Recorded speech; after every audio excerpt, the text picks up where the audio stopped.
So for this evening, I'd like to talk about it's a little bbit longer one, and because we don't have our question time tonight being the first time, I thought this would be the time to share this because it does go over a few more minutes, and it's about pH and arthritis.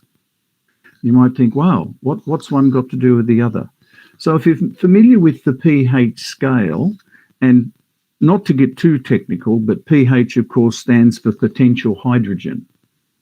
And, of course, that's a very important element that we need. And the scale runs from 0 to 14, with 7 being neutral. So anything under 7 is what we call acid, and anything above 7 is what we call alkaline.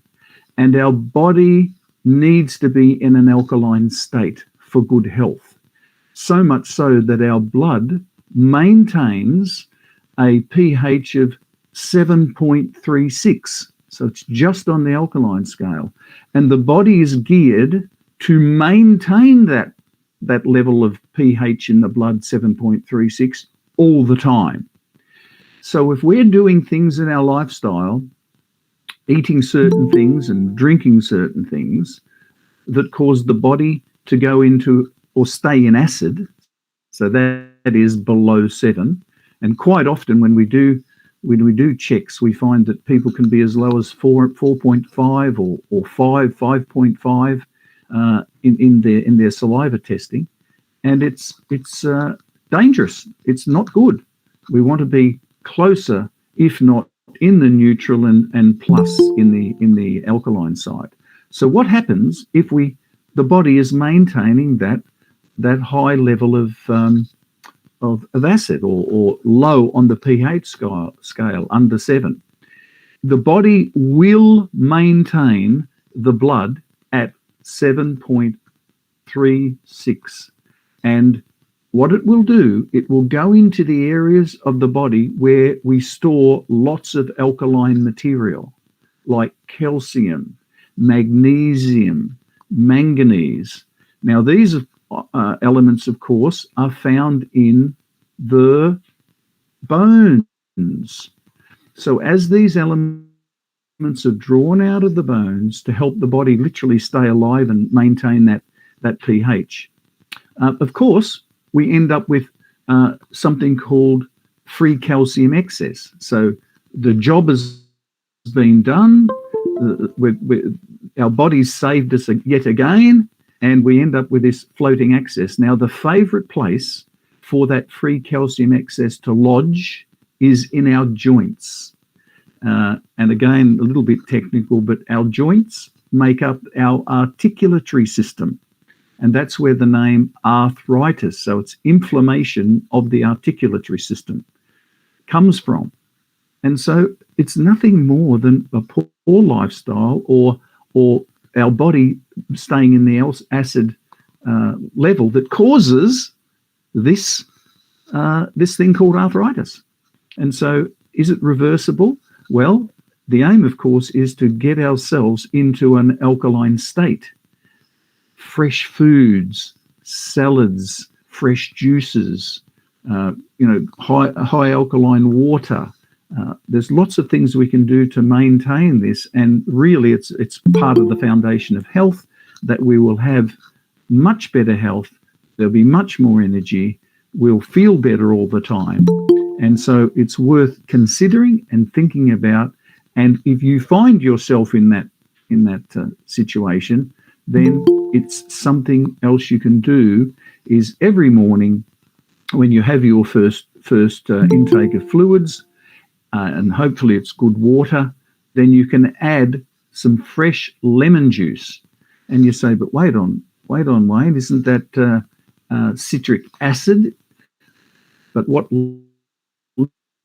lemon juice does, and that fresh citric acid does, it actually has an alkalizing effect, and there's a whole process through the pancreas and so forth that we won't go into, that helps to reinstate the alkaline state. And even a little bit warm if you can, probably a little warmer than room temperature. And that's a very good hint. at the health retreat I worked at for a number of years, that would be a recommendation that every guest went away with, and the testimonies and the reports later is it made a difference in their lives. So that's at least one thing that we can do. Okay, looking forward to tomorrow night to discuss the next health topic. So stand by for that one, and look forward to having you back. Just a little bit more on the program, of course. So the link and links that you've come in on, whether that be Google Meet or YouTube Live, don't forget to share these links with your friends. And so the more people that we can have come along and part.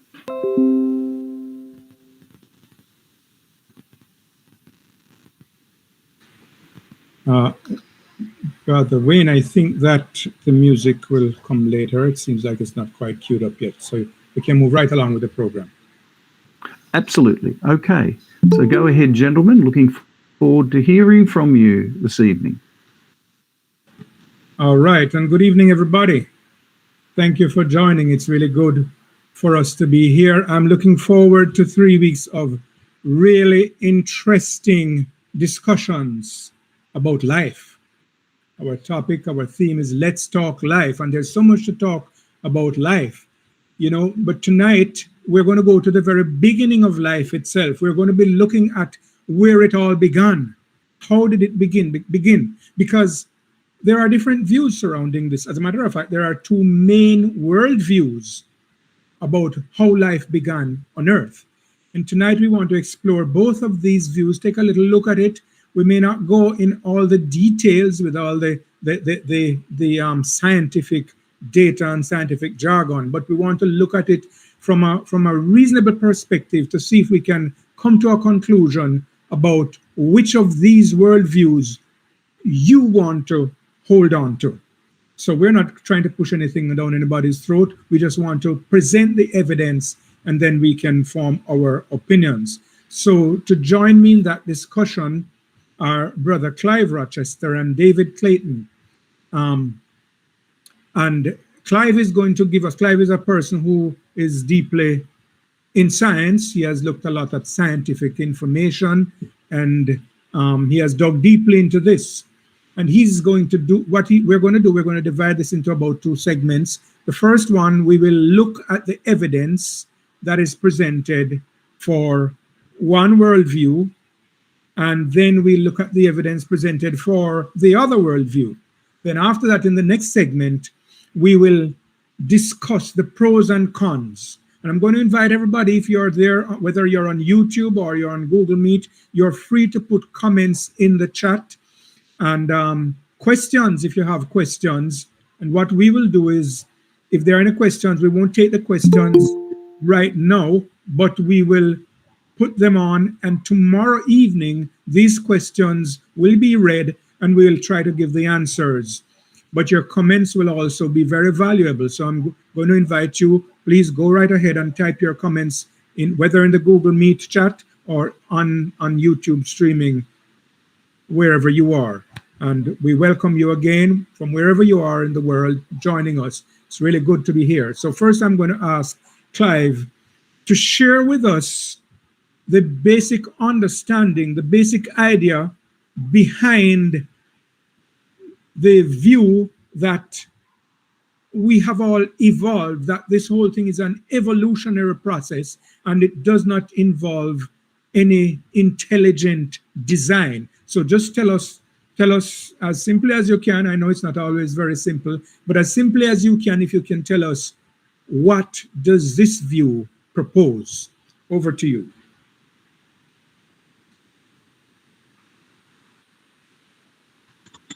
Thank you, Brother Don, and a very good evening to everybody. Thank you very much for all being here as we talk life. So let us look at one aspect of the two worldviews. This is evolution, the idea that life is simply a materialistic event, something that can be understood by natural occurrences. in the beginning, it is stated that all matter and energy that we see in our current universe, which is billions of light years across, all things began in what is called a singularity which was no bigger than the small period or the dot you put at the end of a sentence. Everything that we see in our universe, all the stars and planets, were concentrated into this single dot, no bigger than the dot of a dot, which was extremely strong in terms of its gravitational pull. At some point, everything exploded from this, and all that we know today came from this explosion. Scientists today say it wasn't really an explosion as we are familiar with, but that is the best we can do to describe the event. And everything moved from this explosion, which is smaller than a dot, and expanded within milliseconds into millions of light years across. This began one of the first aspects of evolution called cosmic evolution. And this is where over millions of years, gases formed, heavier elements formed, and then the stars began to form, and these formed themselves into stars. As these stars were forming and the gases and gravitational pull that was involved in these started to circle each other, material was spun off, and from those material we have what we today call planets. Now, as we moved on from there, you had now planetary evolution, where these balls of gases that spun into our eventual planets coalesced and formed the rocks and minerals that we have today. And this led to the next stage of evolution, which is chemical evolution. And this is one of the most important aspects of evolution, because it is stated that all life on Earth began from this, where chemicals, inanimate chemicals, somehow coalesced and formed into what is called polymers, which later formed proteins, which eventually formed the first unicellular life forms that had only a single cell. And from this single-celled creature, all life, including plants and animals and us, eventually evolved into what they are today. That is biological evolution. So there are these evolutionary steps: cosmic evolution, planetary evolution, chemical evolution, and then onto biological evolution, which led to us. As human beings, it is said that we evolved from an ape-like creature, which evolved from something else that looked like a small rodent, and that these evolved from something else, and all other animals evolved from something else that goes back to that single-celled creature. So all life began from one single creature into what we see today. Now, there are a number of things that are used to try to explain and understand these processes. There is the way of trying to date the Earth through geological processes. They use something called radiometric dating that tries to give a long age, a measurement of the age of the Earth and other things. To measure the age of the planets and the stars, there are other methods used that try to go back to date them to the millions of years that we see today. We may take a deeper look at these at another time, but to just understand that it is this process from the Big Bang, which was that initial explosion from a singularity, that led to all the material and energy that we see across the billions of light years, across to the formation of planets, to the formation of chemicals, which somehow evolved from the chemicals to living matter, a process that is called abiogenesis, that is life from non-living matter, that eventually led to single-celled animals, and that eventually led to us, human beings. that is it in a nutshell. That is a process that evolution takes to explain life as we see it today. It was not a directed process. Evolution is what is called mindless and non-directional. It does not plan for the future. It only happens. And the biological evolution states that this process happens through a process that is called mutation and natural selection, which occurs on our genetic structure that changes us over time. That is how we are able to evolve from ape-like creatures to the human beings that we are today. So there is generally no purpose to us being here. We are just an accident of nature. And that is how the evolutionary process goes.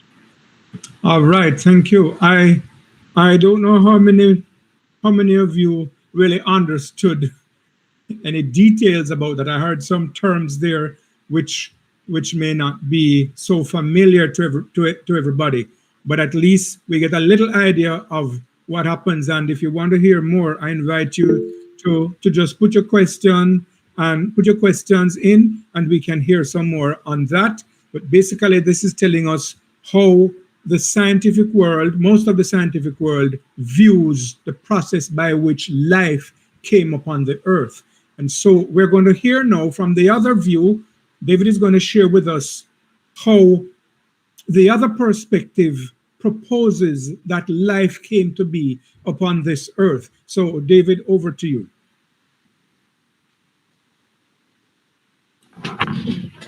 Okay, thank you, Don. Good evening, friends, brothers and sisters, wherever you are, whoever you are. I'm happy to be here and to be a part of this. And to be honest, I had to smile a little bit when I listened to Clive presenting that worldview. You know, if there's anybody who is listening and that is what you believe, forgive me for smiling a little bit. From the time when I was a child, the thing that first agitated my mind. I can remember from being a very small child, I think that the question that came to my mind was, where did I come from? How did I come to be here? Of course, I grew up in a family where there was a different kind of worldview, so I had an answer to those questions, but it still agitated my mind. And you know, as I've grown up and I've gotten more involved in understanding things, of course, I have gravitated towards one particular worldview because for me, it makes far more sense. And it's the worldview that we're not accidents of chemistry and physics, that humanity, and in fact, the entire planet and everything in it was designed and was deliberately crafted, was deliberately made by an almighty being, a creator. Now, it's interesting that, you know, of course, those of you who are visiting this meeting this evening, you know that it's a Christian meeting. I think you will have figured that out. But at the same time, this concept of creation by some almighty being is not unique to Christians. As far back as we can go in the known history of humanity, there have always been people who believed in this, and that is one of the major reasons why religion is such a strong force in human history. Everywhere you go on the planet, you find people who have some kind of belief in some kind of God. And, you know, although the concepts of God are different, there's always an idea about God and people trying to worship this God, because there is something about the way things are and the way things are made that imposes the conviction on the minds of people, intelligent beings, that we didn't just happen to be here. We were created. Now, of course, because I'm a Christian, I am very familiar with the Christian worldview, and of course, I believe that it is the best explanation. I mean, Christians use the Bible as the basis for the things that they believe. But there are quite a number of verses in the Bible. I mean, we're not going to look at the Bible tonight. I just want to explain the worldview. And I think when we have a little discussion afterwards, Don and Clive and myself, we might look at why the worldview is so important. It's so significant. I'm tempted to say something about that as well, but I'm going to to restrain myself and wait until we actually have a little bit of a discussion, because it is extremely important. As a matter of fact, it is the reason why we are discussing this at the beginning tonight, because how you view this can have profound, long-lasting, extraordinary impact on your life and the way you live it. So it's not just a theoretical, intellectual exercise we're having when we focus on this. The Bible says that God created man. In the beginning, God created the heaven and the earth. So the religion, the Christian religion, makes a statement that there is a creator and that everything that we see in heaven and earth was crafted by this creator. And it's a common theme throughout the Bible. You know, in Isaiah 40 and verse 26, God challenges humanity and he says, lift up your eyes on high and behold who has created all these things. He challenges humanity. And perhaps one of the most profound passages of scripture with regards to this, we can find the Apostle Paul in Romans chapter 1 making the statement that the invisible things of God, the reality of God, is clearly seen and can be clearly understood based on the things that we see around us. In other words, what he was saying is that if you look at the sky, if you look at the sun, the moon, if you look at your own bodies, you are impelled to the conclusion that there is a creator. So this is basically the basis for the Christian worldview. It's the conviction that not only that creation demands a creator, not only that existence demands a source, but it's also a statement that is credited to God himself. You know, we're going to examine the source, the source from which these statements come sometime in the near future in these meetings. But at the same time, there is a strong reason why people who are religious, and particularly Christians, hold to the view that we were created. So as I said, there are implications for believing this. There are implications that arise from believing this. And I think we're going to discuss that in a little bit. But I just want to make the point that not only were all the things that we see created by God, but maybe the most telling of all, the most important of all, as far as we are concerned, is the statement that we read in Genesis 1 and verse 27, where it says that God created man,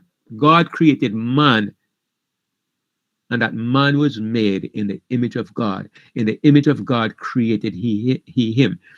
This worldview, if you accept this, not only accept this, if you believe this, then obviously, if you truly believe this, it's going to have profound implications for the way you live your life. So as we proceed, this is what I would like everybody to consider. What do we really believe about our origins, our beginnings? Because everything in life revolves around our faith in this regard. So I'm going to stop here and back over to you, Don.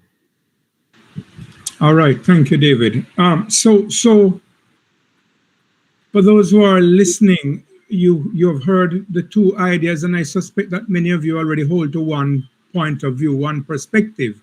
What I'd like you to think about now, though, is, and I'm going to ask Clive and David a couple of questions too, but what I want us to think about is, okay, so here are the two worldviews. I've not heard of a third worldview. These are the two that I know of. And if I can just summarize it, the view of evolution is that all that we see and know around us happened as a result of a series of accidents. Is that a good way to sum it up, Clive? Is that about what it is? Yes, beginning with one major unexplained event that there is no explanation for why it occurred, which is the initial Big Bang, and everything flowed right off from that. Okay, So one big accident follows by a series of other accidents that caused different things to emerge, different life forms, until eventually it got to the human life form. And fortunately or unfortunately, the human life form may not be going to anything else, but basically a series of accidents. Now, on the perspective of the Christian, of the creation, the idea is that there is some super being called God who brought these things into existence. Doesn't that require a lot of faith? Doesn't it require, the question that I think a lot of people ask is, so where did he come from? Is this any different from believing in the theory that something happened by accident? Here is some being, we don't know where he came from, we don't know, and yet he was there and he brought things into existence. Doesn't this require some faith, David? Of course, it requires faith, but I mean, faith is not a blind accession to something just because the statement is there. Faith is the consequence of evidence.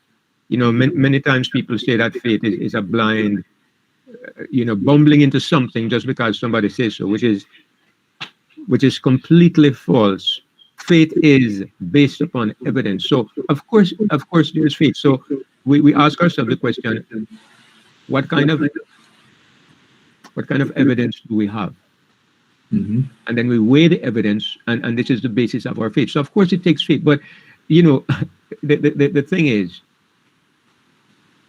a small child, everybody recognizes that I am here.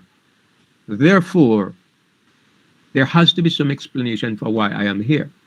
And that is why we talk about the two worldviews, because you have two concepts of why I am here. I mean, I've heard a third. People say that the earth was populated by aliens, I've heard people actually say that seriously, which is kind of, something for the cartoons. But even if it were so, then the alien would be God. Yeah. Because somebody would have created the alien. But the point is, yes, it takes faith. It takes faith. Anything that we cannot observe or that we cannot put our hands on requires faith to believe in it. It's called life. It's the way of life. We don't know everything. We don't see everything. So we look at evidence and we form conclusions. So of course it takes faith, but that's the reason why the Christian worldview, Christians say the evidence points in this direction. I may not be able to define who God is or where God came from. It's easier to understand that I don't know everything than it's for me to think I know everything, and that requires me to believe in, Clive referred to it as a biogenesis. Living things, exploded into life from non-living. That takes a level of faith that is, it's hard to even quantify it, Yes, and I see Clive straining at the leash now, wanting to get in on this, Clive. I know. So what I want to ask you, Clive, and I know you have something more to say, but I want to ask this question. It is said that having the creationist perspective requires faith. Now, is it then that believing in the evolutionary perspective does not require faith, or is it the same on both sides? Well, actually, Don, if you ask me, there are many persons who believe that because they think that evolution is simply based on science, that there is no faith required. Well, the actual opposite is what is true. There is a huge amount of faith that is required to believe in evolution. Once you understand what the theory is saying, what it proposes, and you look at the details, then you get to understand how much faith is involved. I will even go as far as saying that it is possible that they might require more faith than a Christian. And I say that because when you look at the evidence, it more supports the Christian viewpoint. There are a number of assumptions that are made in the evolutionary concept at every single stage, multiple assumptions that require faith that it was so, because nobody was there, and the only person who can state that he was there is God. In the evolutionary concept, there is no eyewitness. All they can do is look at what is there, but what is there requires a huge amount of assumption, enormous leaps of faith to get to this point. And as a matter of fact, when it is investigated and look at the number of assumptions that are made and the huge improbability of those assumptions being true, actually render the concept of evolution defunct. Okay. If there was another possibility, it would have probably gone out of existence already because of the assumptions that are required. All right. I'm going to ask both of you something, and you can each give your answers separately. Name me one thing that you believe requires a real stretch of faith to believe this took place without a creator, without an intelligent being having done it. All right, who do you want to go first? All right, since Clive spoke last, you can go first, and then we come back to Clive. Because I think before you go, for those who may have things to say, you can type it in the chat, and perhaps I will transfer the questions, or we will leave the questions until tomorrow, because it's not really a very open discussion here right now. So go ahead and type your questions or your comments in either the YouTube live chat or in the Google Meet chat, whichever one you're more comfortable doing. So over to you, David. Give me one thing that is understandable by the average person out there. I should have put that I can say to somebody, well, if you look at this alone should tell you that it required an intelligent mind to have done it. Yeah. David. I'm pretty confident that Clive and I are going to say the same thing. Because once I started to understand DNA, you know, even if I had any peripheral questions about the origin of life, that the only reason why people believe in evolution is because they don't understand DNA. And I say this even for the most prominent scientists. One of the things that is most astonishing is that a lot of people study in their line of expertise. And what is strange that you will find is that they never expand to look at the thing from a broader perspective. You know, it's like a banker looks at numbers on a paper and he never understands the way money works on a global scale. Perhaps I'm using an off-the-cuff example, but he's looking with tunnel vision, and that's what happened to a lot of scientists, biologists. They understand the mechanics of DNA, but they never look at the implications of DNA. Now, I don't know how many people in this room understand how DNA works, but DNA is information. I don't have all the statistics at my fingertips, but there is in your body trillions of DNA information, trillions upon trillions of bits of data, the most sophisticated computerized code in every cell in your body. And this code is necessary in order for one cell to reproduce itself. Many, many years ago, when there was great ignorance, you know, people thought that if you put a little bit of meat out in the open, life would automatically generate itself and it would begin to breed worms. People were that stupid. They thought worms just jumped out of nothing into something. And scientists really believed that there was something as spontaneous generation of life. When people understand today what is required for a cell to reproduce itself, there is a huge library of information that must be copied. The instructions to make the other cell, if that information is not there, a cell cannot reproduce itself. And remember, life is based on the reproduction of cells. So, at the beginning, from the very beginning, when the first cell reproduced itself, that library of information had to be present in the first cell. It is impossible for that data. I mean, some idiotic person might give it a number, like 10 to the 50 billion. That is nonsense. No matter how many zeros you put on it, it is impossible for that information to evolve and to place itself in the first cell.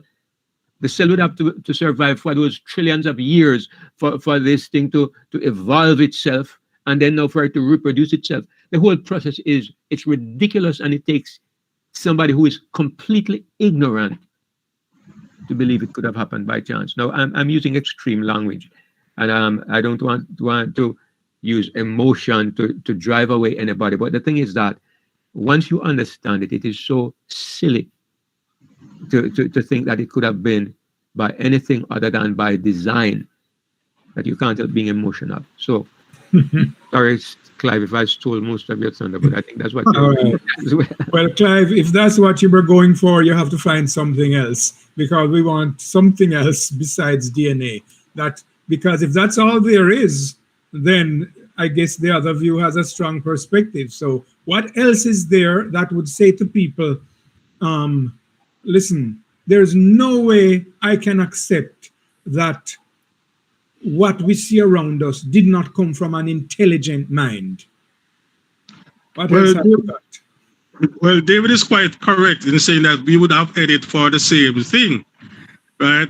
Because the fact of the matter is, when it comes to evolution, what concerns people more than anything else is not cosmic evolution in terms of how stars develop and how planets develop. That has already been done. What is most on people's minds when they think about evolution is us as human beings. Where did we come from? And with the evolutionary concept that we evolved from some ape-like creature and eventually from some rodent and eventually back to some chemical in a pond, that is the prevailing notion, and that's what would be on person's mind. Now, the driving thing behind that is DNA. Because to get from one to the other, you have to change the DNA. And David said something that is extremely important, and that is the information. Because the chemicals that make up the DNA are actually irrelevant to the information that they convey. The most important thing about our DNA is the information. Now, our body, each human body contains over 3 trillion cells that make up blood cells, bone cells, fibers, sinews, all of that. Now, every single cell in that contains the DNA to reproduce the entire you. If we had the technology, we could take a single cell, not just a single drop of blood, a single cell, and extract that DNA, and it has the information to rebuild all of you. Now, the DNA strand that is inside a single cell, if it is unwrapped, if you are able to open it out, it would be 6 feet long, 2 meters, 6 feet long. And this is curled and coiled in very specific ways to fit inside a cell that you require a microscope to see. Now, the information that is acquired in a small cell to make a single cell may seem like not much, but then to move from that to multicellular animals, to a rodent, to some bigger animal, to an ape, and then to us, requires an enormous change in information.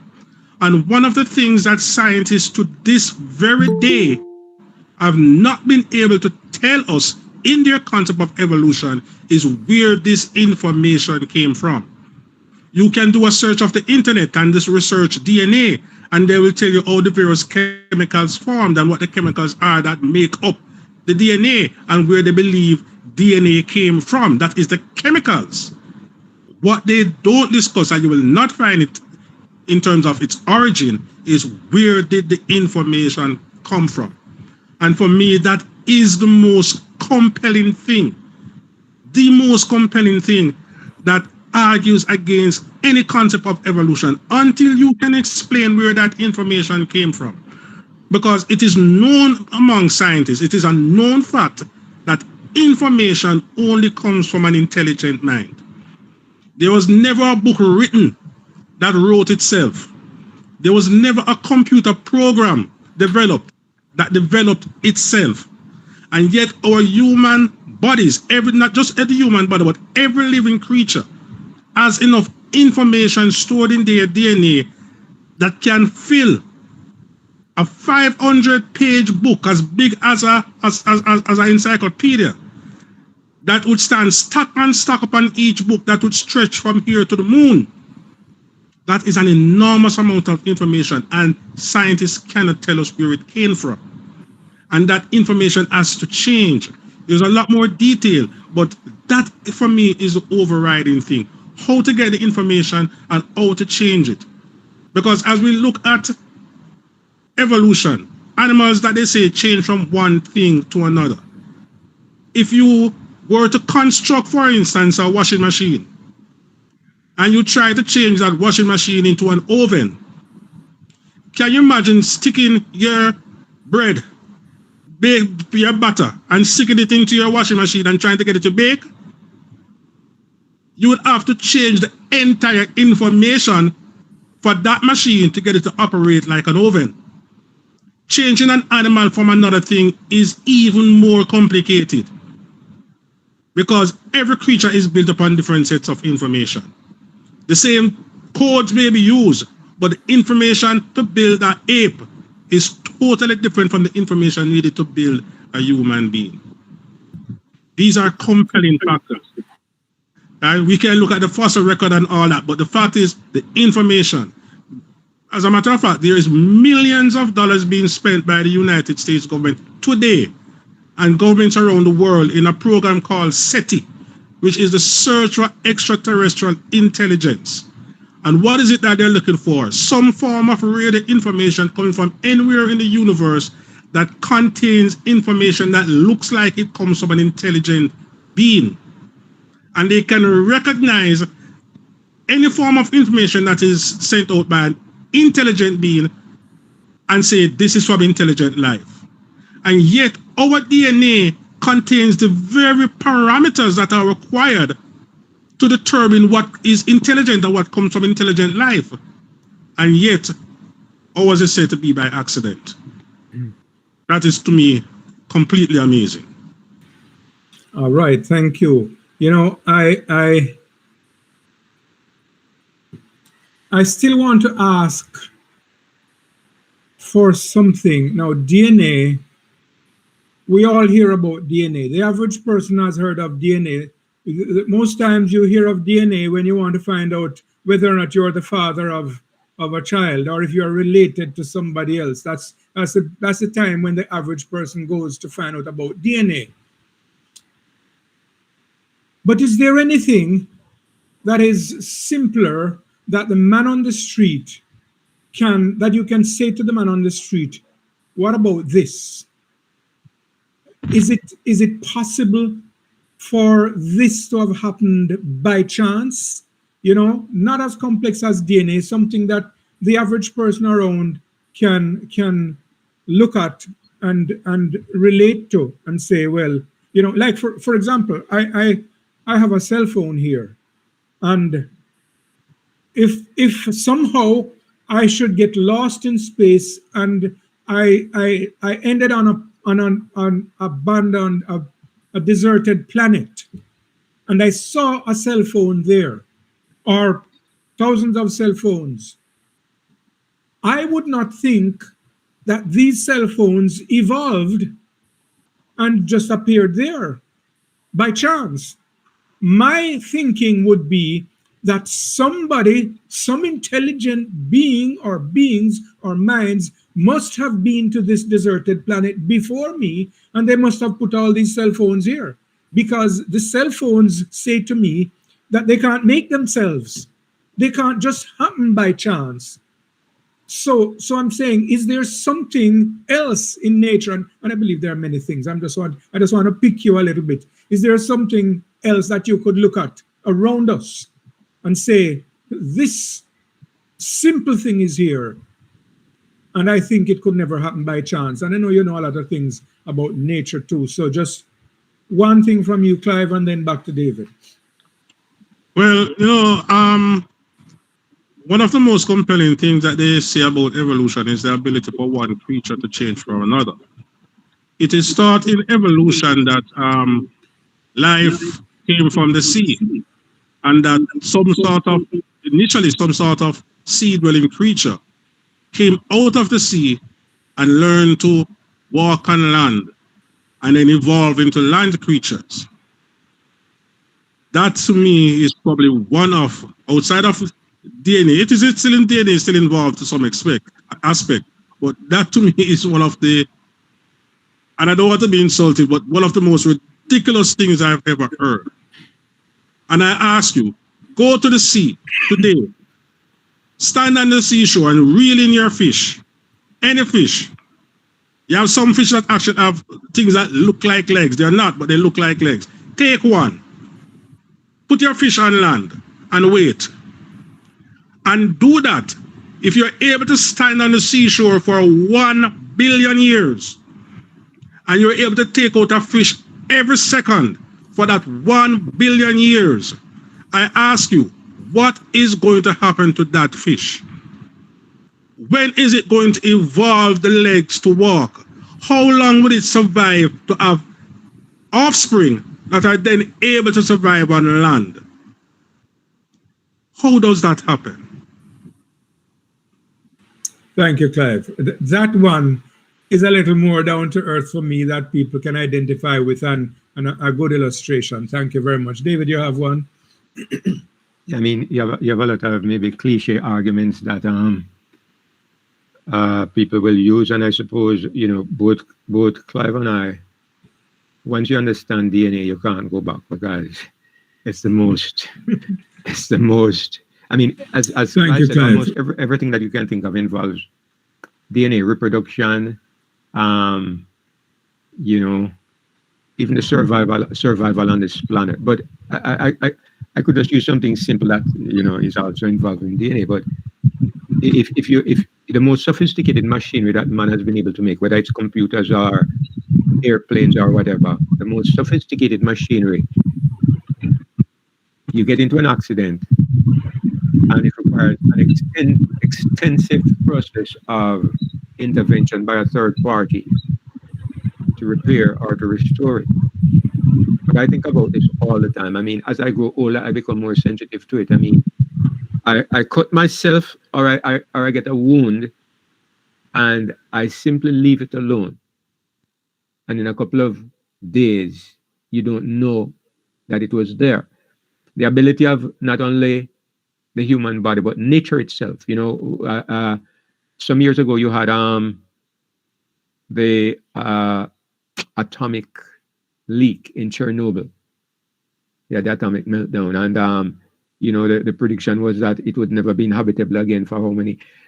I watched a documentary recently to find that life, animal life and plant life has taken back over that area, thriving and flourishing. In other words, there is a capacity built into the planet, built into all life to repair and to restore itself. There's a harmony. I think there's a homeostasis, or I'm not sure if that's the right name, but it's where there's a harmonic relationship between everything that lives, that everything is finely tuned for the survival of everything else. And the perfect symbiosis, maybe that's a better word, between everything is a simple thing that we can observe. And to me, that is another evidence that this is not something that happens by accident. You don't get that kind of harmony by accidental means. So I would say that then if I have to say something else. All right. Well, there is so much more that we could look at with this topic, but essentially, I think what we hear is enough to let us look at both perspectives to make a decision. If anybody wants to look at one some more, you can dig a little deeper. You can explore it some more. And of course, you can always put questions in our chat or on our YouTube channel, Let me say invite. Let me Yes, say something quickly, Don. yes, David, go ahead. There's something important that I think should be No said, problem. and it is this: the person who believes that he was created has an inherent reason for living. If we are made from chemicals and biological forces of chance, you and a dog are on the same level. As a matter of fact, you and a tree are on the same level. You don't have more value than some chemicals and there's no reason for your existence. And it's far more rational for you to go out and commit suicide or to kill somebody or to live a purposeless life. It's far more rational if you don't believe that there's a purpose to your existence. The moment we understand that there is a God and that we were created, there is a reason for our existence, and there's something higher than ourselves that makes life meaningful. And so I just wanted to make that point before we closed off, because I want, everybody should recognize that this is not just an academic discussion, but it has profound implications for how we view and how we live our lives. Thanks for saying that, David. Indeed, and that is the reason why we decided to look at this topic first of all, because we're talking about life. And life is the thing that is the one fundamental thing that nobody can fully explain. It's here and then it's gone. Everything else remains, but life is gone. So we need to know how we view that. And as David said, it's so important that we get the perspective right, because having the right perspective on life shapes everything else that we do in life. And it's one of the reasons I believe why the world today is in the state it is, because there are so many people who have moved away from the understanding of an intelligent and rational existence of our lives. When it becomes irrational, when it becomes random, then life loses meaning. Time flies. It's 8 o'clock, and we promised that we wouldn't hold these meetings too late, because we don't want anybody to go beyond. But we're going to have this song now, and I'm going to turn back over to Wayne to bring us. Well, I hope I'm not. I tell you what, we have tomorrow night. I just want to remind you, I know Wayne is going to do this, but I just want to remind everybody to come tomorrow night, because tomorrow night we are looking at another very important topic as we lay the foundation going forward for talking about life. But we're going to be, Wayne had asked for a song earlier. We're going to have this song. But let me hear from Wayne. I'm turning over back to you now, my brother.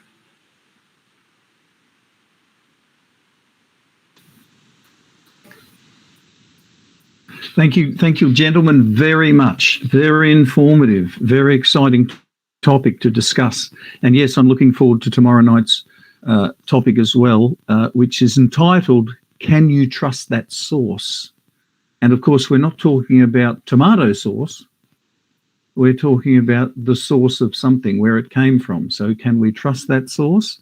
And Don and David will be discussing that tomorrow night. So I'm looking forward to that. And I didn't mention earlier, but just a sort of a comment about the topic. And although this event is being broadcast live from Jamaica, I'm coming to you from around the other side of the world in Western Australia. And maybe you can tell that by the way I speak, that I'm not from Jamaica, but here I am sitting in my office with a beautiful blue sky and sunny day here in Western Australia. And very interesting that whilst Australia is also an island nation like Jamaica, our island nation is about 4,000 kilometres wide. And so it's a rather large island. Now, before white men came to Australia, it was inhabited by indigenous people. And we've found, of course, that they were here many thousands of years before we came along. And they there are drawings that they've found thousands of years old. We're not talking a few years or decades or centuries, but thousands of years old. And the drawings of human beings look like the human beings today. Why weren't they different thousands of years ago? Why didn't they have whatever the evolutionary story is? And we see diagrams, don't we, and I like the way a very famous speaker called Zig Ziglar used to put it, from the goo through the zoo to you. Well, I'm amazed that those many thousands of years old drawings in some caves here, right here in Australia, and particularly Western Australia, same, exactly the same. So there's my little input in it. And of course, the other thing is that I was taught evolution at school, and I wasn't much of a critical thinker. And well, if my teacher, who obviously knows a lot more than me about life and things, it must be right. But of course, as I became older, and now of course I'm getting older, I realised, wow, start thinking for ourselves. And the evidence has been presented here this evening is outstanding. Thank you very much. So just closing my last segment here with a reminder for everybody to join us tomorrow evening. Same time, same links that you have tonight, although of course the YouTube live changes, but that'll be in the channel ready to go. And tell others.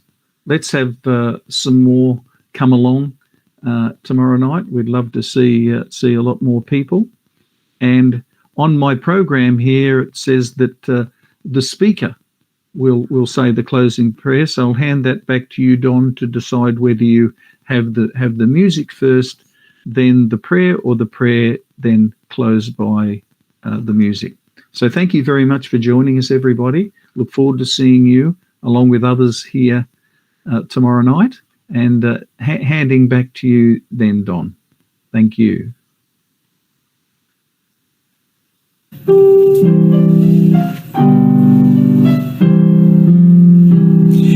This is my Father's word, and to my listening ears all nature sings, and round me rings the music of a sphere. This is my Father's world. I rest me in the thought of rocks and trees, of skies and seas. His hand the wonders wrought. This is my Father's world. The birds their carols raise, the morning light, the lily white, declare their Maker's praise. This is my Father's world. He shines in all that's fair. In the rustling grass I hear him pass. He speaks to me everywhere. This is my Father's world. Oh, let me ne'er forget that though the wrong seems oft so strong, God is the ruler yet. This is my Father's world. Why should my heart be sad? The Lord is King, let the heavens ring. God reigns, let the earth be glad. The Lord is King, let the heavens